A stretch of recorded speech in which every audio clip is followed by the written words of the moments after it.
हरवंश महाप्रभु के द्वितीय पुत्र श्री कृष्णचंद्र गोस्वामी जी जब काशी से विद्वत परिषद में काशी विजय करके ताम्र पत्र लेके काशी से बाहर निकले, तभी उनके सामने एक संत आके खड़े हो गए और वह संत गंभीर वाणी में कहते हैं उनसे कि हे गोस्वामी जी, मेरी काशी को 3 दिन को क्यों लजा के जा रहे हो? बुद्धि के चातुर्य के कारण से महाप्रभु समझ गए कि ये मेरी आयु बता रहे हैं।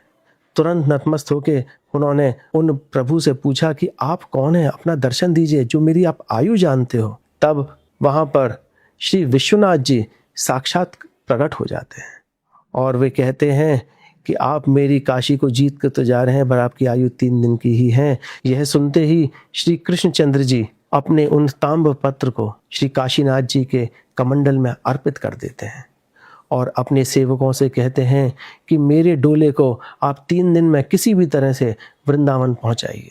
जब वे प्रयाग तक आते हैं तो प्रयाग से पहले एक झूसी नाम का शहर पड़ता है, जहां पर सर्वप्रथम श्री यमुना रस रानी के दर्शन होते हैं। 2 दिन बीत चुके थे, महाराज अपने प्राणायाम लगा के डोला में बैठे हुए थे।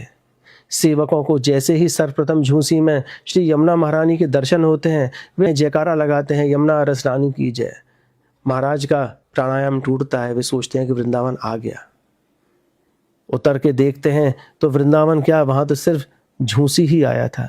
वे समझ गए कि अब वे तीसरे दिन में तो वृंदावन पहुंच ही नहीं सकते हैं।